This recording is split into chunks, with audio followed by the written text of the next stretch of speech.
A few minutes later, Joseph drove Vincent's luxury SUV out of the gate. And as expected, the same suspicious vehicle was parked farther down the street. Joseph drove past it, and a few seconds later, he glanced into his side mirror. The vehicle had started moving. Joseph increased his speed. The vehicle behind did the same. When they reached a quieter stretch of road on the outskirts of the city, the suspicious vehicle suddenly accelerated and attempted to overtake him. Joseph immediately blocked its path. The attackers tried again. Once more, Joseph prevented them from getting ahead. Then, without warning, the vehicle rammed into the rear of the SUV. Joseph struggled to keep control. Another violent impact came from the side. The attackers continued smashing into the vehicle repeatedly, determined to force it off the road. Joseph gripped the steering wheel with all his strength, doing everything he could to keep the vehicle under control. But the relentless attacks became too much. One final collision sent the vehicle spinning out of control.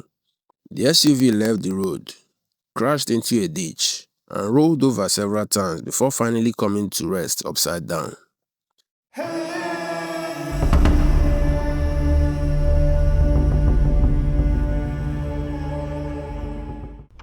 Joseph had worked as a security guard for nearly 18 years at the mansion of one of the city's most respected businessmen, Vincent Eze.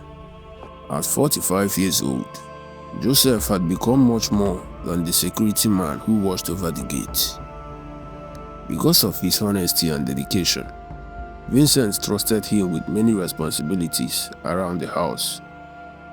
Apart from keeping the mansion secure, Joseph also drove Vincent whenever the need arose. He supervised workers carrying out repairs, mowed the lawn whenever it became overgrown, and helped ensure that everything within the compound was in order. Every task he was given, he carried out with sincerity and commitment. The other workers respected Joseph because he was humble. To him, every honest job deserved the same dignity. Vincent Eze was a successful businessman in his late 40s, whose companies employed hundreds of people. Despite his wealth, he remained humble and generous. He was known for helping those in need and treating his workers with kindness and respect. Unlike many wealthy men, Vincent never looked down on the people who worked for him. He believed that loyalty should always be appreciated. A few years earlier, Vincent's beloved wife had died after battling an illness. Her death left him heartbroken, but he remained strong for the sake of their two children. His son, Jason, was 16 years old, while his daughter, Ella, was 14. Both attended a prestigious boarding school and only came home during holidays. Whenever they returned, the mansion became lively again, and Joseph was always happy to see them.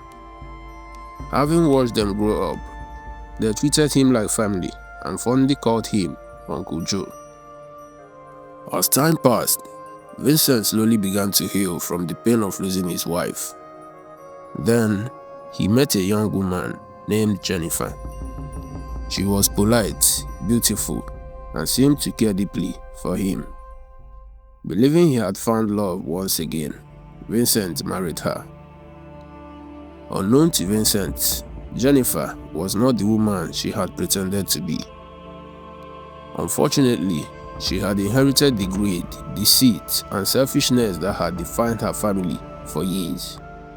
While she appeared gentle and respectful on the outside, deep down, she was no different from the people who raised her. Jennifer's parents had spent most of their lives taking advantage of others whenever the opportunity presented itself. Honest work meant little to them if there was an easier way to make money. They raised their children with the same mindset, believing that wealth mattered more than integrity. Her elder brother, Victor, was a smooth-talking fraudster who was always searching for his next victim. Her younger brother, Mike, had no interest in working. He spent most of his days smoking, taking drugs with his friends, and roaming the streets in search of people they could scam, rob, or deceive for quick money. When Jennifer first moved into Vincent's mansion after their wedding, she behaved like the perfect wife. She was respectful, caring, and always wore a smile. Joseph was happy that after losing his first wife, Vincent had finally found someone who seemed to bring him happiness. But as the months passed, Joseph began to notice a different side of her. Whenever Vincent traveled out of town on business for several days and the children were away at boarding school, Jennifer transformed the quiet mansion into a place of endless celebrations. Expensive cars would begin arriving late in the evening, followed by crowds of well-dressed men and women carrying bottles of alcohol and loudspeakers. Music would echo throughout the compound until dawn, while laughter and shouting filled the night.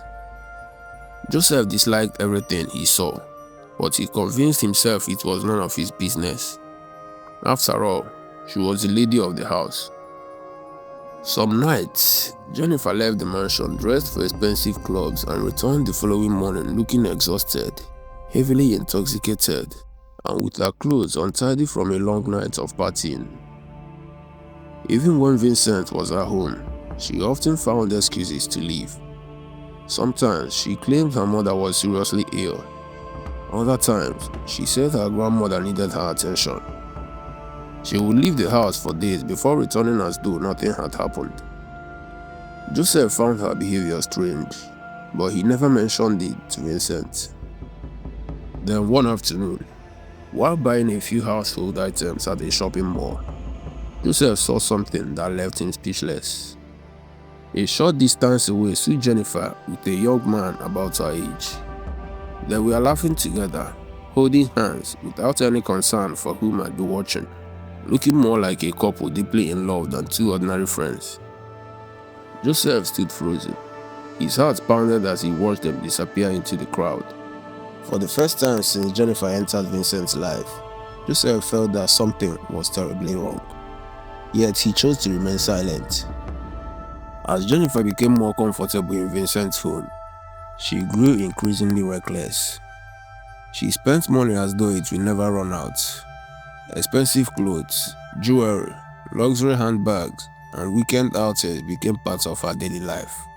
Whatever money Vincent gave her was never enough. A large portion of it found its way into her parents' hands, her two brothers, and the young man she secretly loved. Victor and Mike visited the mansion frequently whenever Vincent traveled. They drank, smoked, and treated the house as though it belonged to them. Jennifer never showed Joseph the respect Vincent did. She often spoke to him harshly, ordered him around without courtesy, and sometimes insulted him over the smallest mistakes. Joseph endured it all, reminding himself that his loyalty was to Vincent and not to Jennifer. One evening, as Vincent was returning home from work, his car slowed near a busy hotel because of traffic. As he looked out through the window, something immediately caught his attention. His own luxury car was slowly driving out of the hotel's parking lot. Vincent frowned. He knew that was one of his vehicles parked at his mansion. Without taking his eyes off it, he kindly instructed his driver, "Don't overtake it, just follow it from a distance." The driver nodded and quietly tailed the vehicle through several streets. After some minutes, the SUV finally returned into Vincent's mansion. Only then did Vincent's driver drive through the gate. Jennifer stepped out of the SUV with her handbag, completely unaware that her husband had followed her all the way from the hotel. When Vincent entered the house, Jennifer was sitting in the living room. She smiled when she saw him. "Oh, you are home already?" Vincent looked at her calmly. "Where are you coming from?" "My parents' house," Jennifer answered without hesitation. "My mother wasn't feeling too well, so I went to check on her." Vincent remained silent for a few seconds before speaking again. "That's interesting." Jennifer forced a smile. "Why?" she asked. "Because I saw you driving out of a hotel." The smile disappeared from her face. For a brief moment, She was speechless. I wasn't at the hotel, she stammered before quickly correcting herself. Actually, I stopped there on my way back from my parents' house. One of my friends was staying there, so I decided to greet her. Vincent looked straight into her eyes, then called her. Jennifer blinked. What? Call your friend. Put the phone on speaker. Almost instantly, her expression changed. So now, you don't trust me? She snapped. You followed me like a criminal. I've done nothing wrong, yet you're interrogating me as if I'm your enemy. She continued raising her voice, refusing to make the call. The discussion soon turned into a heated argument, and although Vincent eventually walked away without another word, the seed of doubt had been firmly planted in his heart. From that day onward, he could no longer ignore Jennifer's strange behavior. Although she continued acting like a loving wife whenever they were together, she became even more protective of her phone. Whenever it rang, she quietly stepped away before answering, making sure Vincent never heard who was on the other end. A few weeks later, Vincent traveled out of town for a business meeting that was expected to last 3 days. However, the meeting ended much earlier than expected. Instead of spending the night at the hotel, Vincent decided to return home. As his vehicle entered the compound that evening, Joseph hurried to open the gate.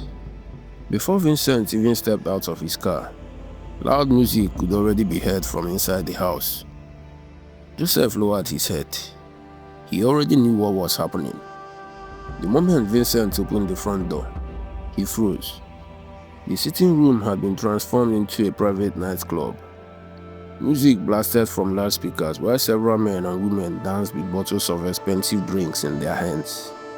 Some were laughing loudly, while others were already drunk. The moment they saw Vincent, silence filled the room. Jennifer's face turned pale.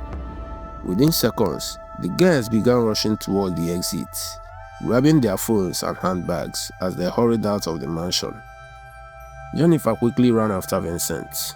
Please, let me explain. Vincent turned around, his face filled with anger. Explain what? You turned my home into this? She apologized repeatedly, claiming she had only invited a few friends because she was lonely. But Vincent had had enough. That night, despite all her pleas, he refused to listen to another word she said. As Joseph locked the front door after the last guest had left, he could tell something had changed.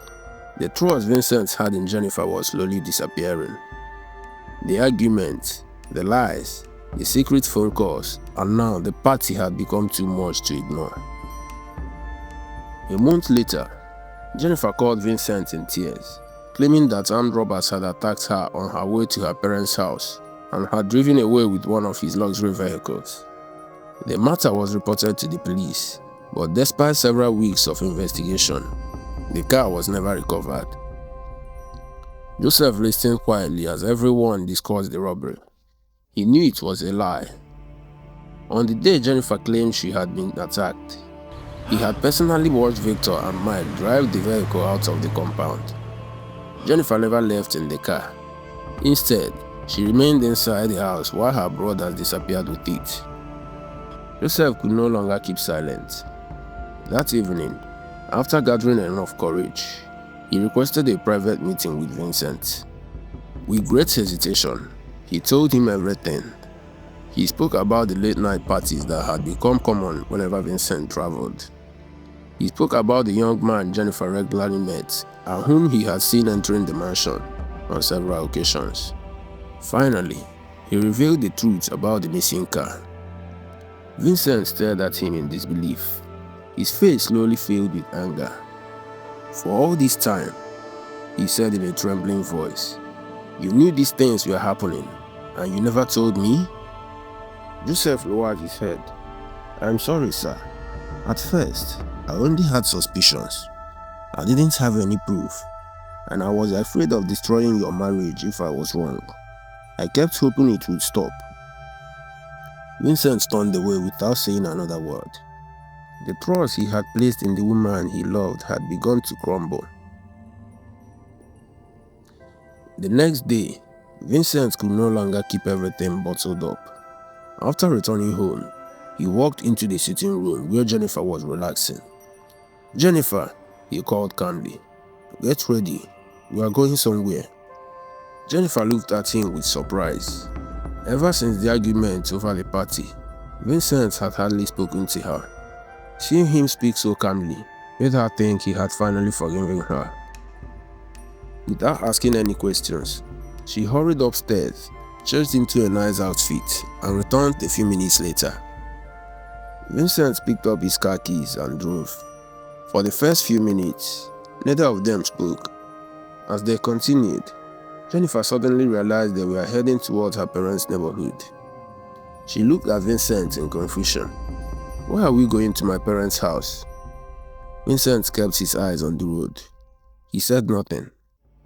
Jennifer asked again, but he remained silent.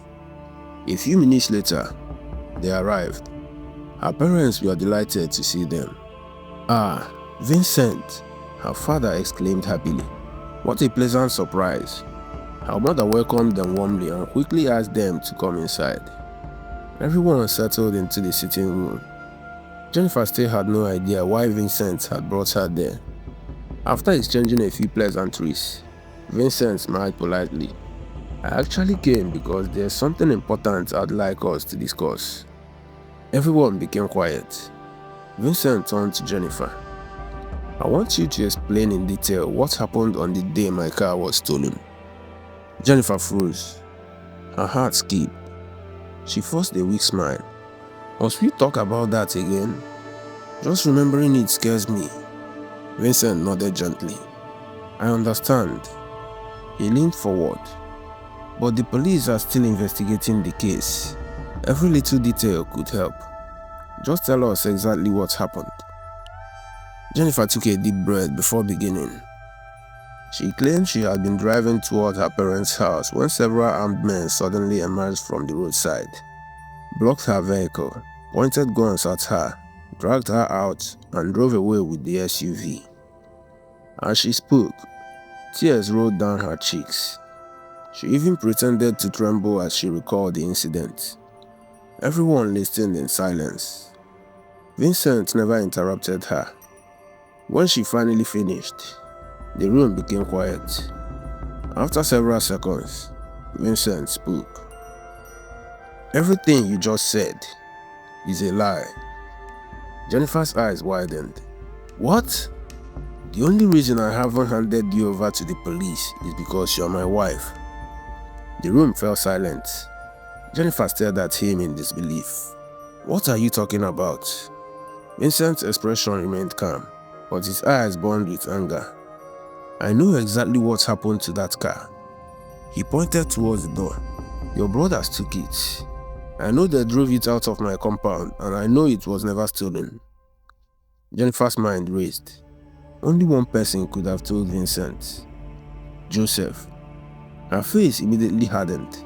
"So Joseph told you all this?" she shouted. "That man is a liar. He's trying to destroy our marriage." Before she could continue, Vincent raised his hand. "Sit down." His voice was calm but firm. Jennifer reluctantly fell silent. "For months," Vincent continued, "I ignored the lies, I ignored the excuses, I ignored the parties in my house. I ignored everything because I wanted this marriage to work." His voice grew heavier. "But I will not tolerate this anymore." Jennifer sprang to her feet again. "So you decided to believe an ordinary employee instead of your own wife?" That was the final straw. Vincent stood up. His face was filled with disappointment. "The man you call an ordinary employee has served me faithfully for nearly 18 years. He has given me more loyalty than you've shown me since the day we got married. I trust Joseph more than I could ever trust you." Jennifer stood speechless. Vincent pointed towards the entrance. "Do not return to my house until you and your brothers produce the vehicle." Jennifer burst into tears. She cried, shouted, and insisted Joseph had poisoned Vincent against her. But Vincent had stopped listening. He turned to her parents. "I brought her here because she's your daughter. I believe she belongs with you until this matter is resolved." Instead of apologizing, Jennifer's father frowned. "Vincent," he said, "isn't this a bit too much? You can't send your wife away because of an ordinary car." Vincent turned towards him. Before he could reply, Jennifer's mother shook her head. "You are overreacting," she said. "It's only a vehicle. You can always buy another one." For a moment, Vincent simply stared at both of them. At that instant, he finally understood where Jennifer had learned to take other people's property so lightly. Without another word, he stood. He looked at Jennifer one last time. That ordinary car will be the end of this marriage if it isn't returned. He turned and walked out. Jennifer rushed after him, crying uncontrollably. "Vincent, don't do this. You just want an excuse to marry another woman. You'll regret this." She followed him all the way to his car, shouting insults and calling Joseph every name she could think of. Vincent never looked back. He got into his car, started the engine, and drove away, leaving Jennifer standing in the middle of the compound. That night, as Vincent sat alone in his living room, his phone rang. The caller was Victor. The moment Vincent answered, Victor's cold voice came through the speaker. "You've made a very big mistake." Vincent remained silent. Victor continued, "You will regret humiliating my sister." The line went dead. For the first time that day, Vincent realized this was no longer just a family disagreement. Something far more dangerous had begun. The next morning, Jennifer returned to the mansion with Victor and Mike. Joseph had already left with Vincent for work, leaving one of the younger security guards on duty at the gate. Jennifer walked confidently towards the entrance. "Open the gate," she ordered. The young security guard respectfully shook his head. "I'm sorry, madam. Mr. Vincent gave strict instructions that no one should be allowed into the compound without his permission." Jennifer's face darkened. "What do you mean I can't enter my own house?" "I'm only carrying out my instructions, madam," the security replied. Victor angrily stepped forward and attempted to force the gate open, but the security guard blocked his path. Within seconds, Mike joined him. The two brothers descended on the young man, punching and kicking him repeatedly until he collapsed helplessly on the ground. Jennifer stood by watching as the assault continued. By the time neighbors rushed over after hearing the commotion, the three of them had already driven away. The injured security guard was immediately rushed to the hospital. When Joseph and Vincent returned later that evening, they heard what had happened, and from that day onward, Joseph became far more vigilant than ever before. He paid close attention to every unfamiliar face around the neighborhood and carefully observed every vehicle that passed the mansion. Vincent, however, had no peace.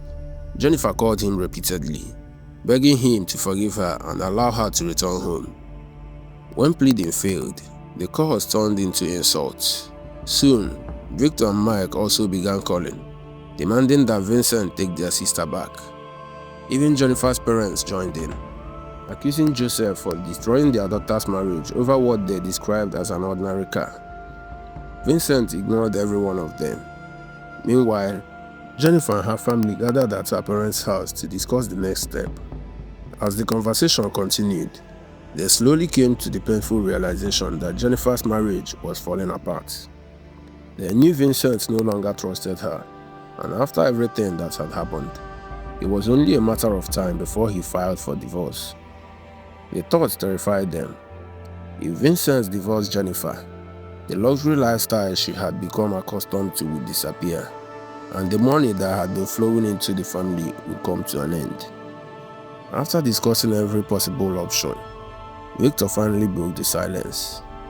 "As long as Vincent is alive, Jennifer has nothing." The room fell silent. He continued, "But if he dies before divorcing her, everything he owns becomes hers." Nobody spoke for several moments. At first, the suggestion sounded unthinkable. But as the discussion continued, the idea no longer seemed impossible. Slowly, they convinced themselves that it was the only way. Before the meeting ended, they had all agreed on one thing: Vincent had to die. There was, however, one obstacle.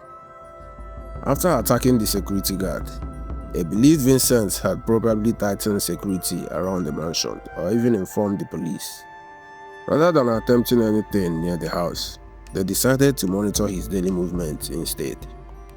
Every morning, they parked a short distance away from the mansion and quietly watched. They noted the exact time he left for work. They noted the route he usually took. They noted the time he returned every evening. For 3 consecutive days, Joseph noticed the same dark-colored car parked along the street. The first day, he ignored it. The second day, he became suspicious. By the third day, he was convinced something was wrong. That evening, Joseph approached Vincent. "Sir, for the past 3 days, the same vehicle has parked down the street. It always leaves shortly after you do. Maybe it's nothing, but I don't think it's a coincidence." Vincent smiled. "Joseph, you've been worrying too much lately." "I hope you are right, sir," Joseph replied. Vincent gently patted him on the shoulder.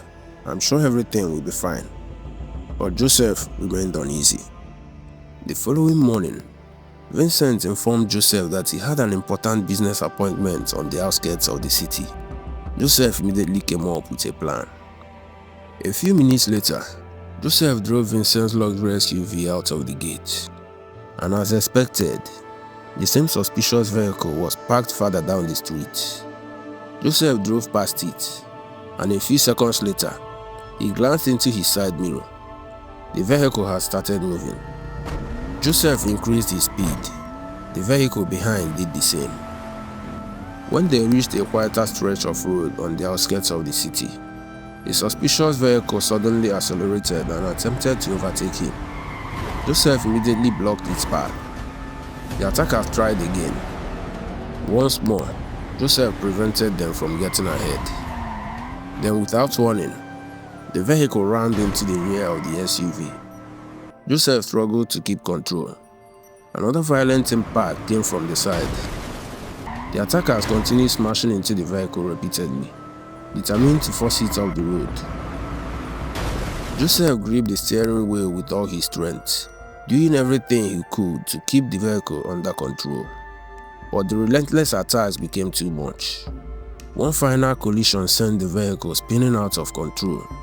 The SUV left the road, crashed into a ditch, and rolled over several times before finally coming to rest upside down. The attacker slowed down and stared at the wreckage. "There's no way anyone survived that," Victor said. Seeing the completely mangled SUV, they decided there was no longer any need to finish the job themselves. Convinced that Vincent was dead, they drove away. What they did not know was that Vincent had never been inside the vehicle. Some minutes earlier, when Joseph told Vincent he had a plan, he had quietly suggested that he would leave first in Vincent's usual SUV. If the people parked outside truly intended to harm Vincent, they would naturally follow the familiar vehicle. Vincent and his driver would then wait a few minutes before leaving in another car. At first, Vincent had been reluctant to do so, believing he's just overreacting. But Joseph insisted. "If I'm wrong, nothing happens," he had said. "But if I'm right, we'll finally know who has been watching this house." Eventually, Vincent agreed. The moment Joseph drove out of the gate, Vincent remained behind him. When he saw the suspicious vehicle pull out and follow Joseph exactly as he had predicted, he immediately cancelled his business appointment. "Follow them," he instructed his driver. From a safe distance, Vincent watched the chase unfold. His heart pounded as the attackers repeatedly rammed Joseph's vehicle. Then, before his eyes, the SUV lost control, left the road, and rolled over several times. "Joseph!" Vincent shouted. His driver sped towards the wreckage. The moment they arrived, Vincent jumped out of the car and rushed towards the overturned SUV. Together, they managed to pull Joseph from the wreckage. He was covered in blood and barely unconscious, but he was still breathing. Without waiting another second, they rushed him to the nearest hospital. After ensuring Joseph was receiving treatment, Vincent reported the attack to the police. After listening to everything that had happened over the previous weeks, the police concluded that the crash had been a deliberate attempt on Vincent's life. They strongly advised him not to return to the mansion. "If those responsible discover you are still alive," one of the officers warned, "they'll almost certainly try again." Instead, they arranged for Vincent to stay quietly in a hotel under police protection while the investigation continued. Realizing the danger he was in, Vincent agreed. That evening, under police escort, he checked into the hotel.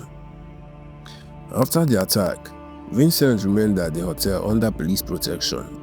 He could hardly sleep that night. Every time he closed his eyes, he saw Joseph's vehicle rolling off the road. He kept thinking about the man who had worked faithfully for him for years and had nearly lost his life trying to protect him. Early the next morning, Vincent went to the hospital. Joseph was still unconscious when he arrived. Vincent sat beside his bed, quietly waiting. Several hours later, Joseph finally opened his eyes. He looked around weakly before noticing Vincent sitting beside him. "Sir," he whispered. Vincent immediately stood. "Joseph." He took his hand. "Thank God you are awake." Joseph tried to sit up, but Vincent gently stopped him. "Don't move. Just rest." Joseph looked at him for a moment before asking if he was safe. Vincent nodded. "Because of you, I am." His voice became emotional. "You saved my life, Joseph. I don't know how I can ever repay you." Joseph shook his head weakly. "I only did what I was supposed to do, sir." Vincent smiled sadly.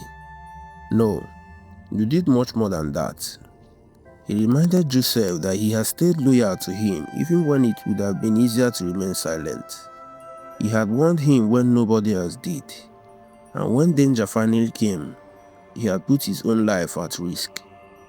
Vincent promised that he would never forget what Joseph had done for him. While Joseph continued recovering in the hospital, the police began quietly watching Jennifer and her brothers. They did not tell Jennifer that Vincent was alive. They wanted to see what she would do. A few days later, Jennifer went to the police station.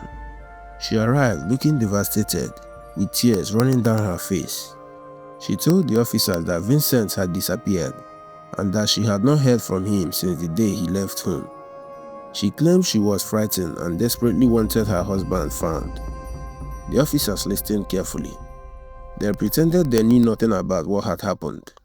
They took down her statement and assured her that they would investigate and contact her as soon as they had information. Jennifer thanked them and left. But the moment she returned home, the sadness disappeared. With Vincent still missing, she began behaving as though the mansion already belonged to her. She started throwing parties almost every night. Music filled the house. Friends came and went. Jennifer drank, laughed, and celebrated with people who had no idea that Vincent was still alive.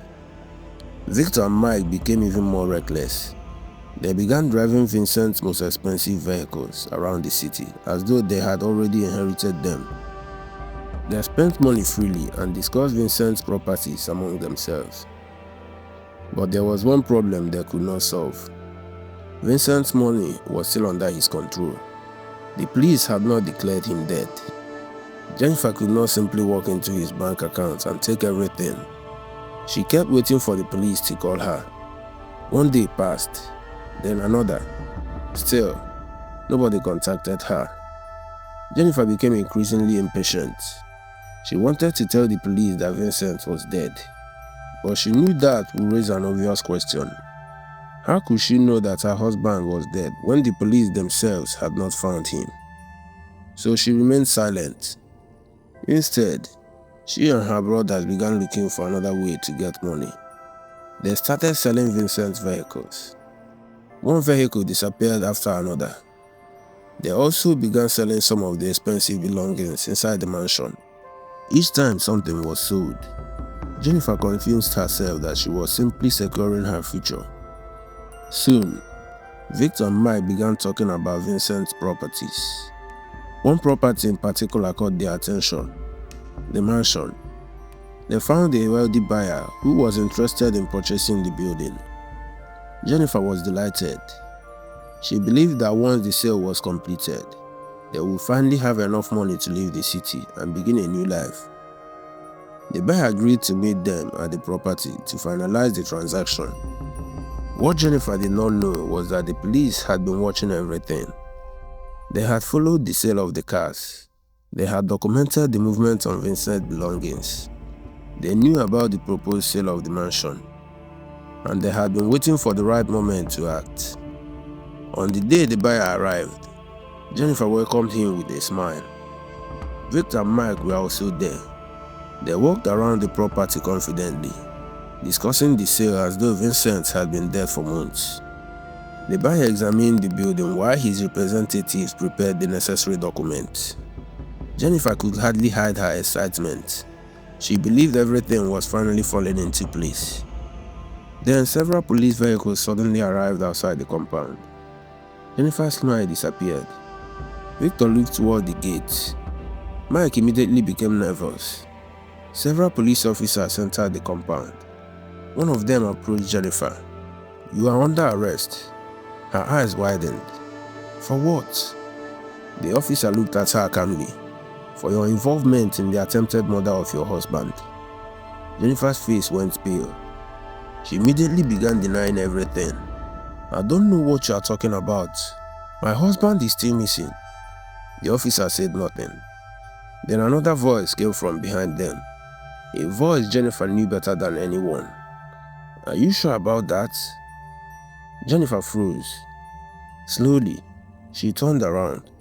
Standing behind the officers was Vincent, alive. For several seconds, Jennifer could not move. Her mouth opened, but no words came out.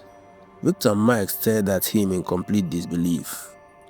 The buyer stepped backwards, confused by what he was witnessing. Jennifer finally whispered his name. "Vincent." Vincent looked at her quietly. "You couldn't even wait for me to be declared dead before selling my house." Jennifer immediately began crying. She tried to explain that she had only been trying to protect herself because she believed he was gone. But Vincent had had enough. The police had already gathered evidence from the attack on the young security guard, the threats made against Vincent, the suspicious vehicle, and the attempted attack on Joseph. They also had records of Jennifer and her brother selling Vincent's vehicles and attempting to sell his properties while he was still alive. Their own actions had helped build the case against them. Victor and Mike were taken away with Jennifer. Their parents were later questioned as well. The family that had once encouraged Jennifer's greed now had to face the consequences of what that greed had produced. The house that had once been filled with their parties and celebrations became silent. Several weeks later, Joseph had recovered enough to leave the hospital. Vincent personally went to pick him up. As Joseph stepped outside, Vincent smiled. "I told you I will never forget what you did for me." Joseph smiled back. "You don't owe me anything, sir." Vincent shook his head. "You are wrong." He looked at Joseph for a moment. "You came into my life as an employee, but you proved yourself to be a true friend." Joseph lowered his head, humbled by the words. Vincent placed a hand on his shoulder. "From now on, I don't want you thinking of yourself as just my security man." Joseph looked up. Vincent smiled. "You are family." For the first time in many months, Joseph smiled without fear or worry. The mansion was finally quiet. The lies were exposed. The people who had tried to destroy Vincent were facing the consequences of their actions. And Vincent finally understood something he had failed to see for a long time. He had spent years believing that wealth was what made a person valuable. But when everything was at stake, the person who stood beside him was not the woman who claimed to love him. It was the man he had once considered simply an employee, Joseph, the loyal man who had risked everything to protect him. And that loyalty was worth more than all the wealth Vincent had ever possessed. The end.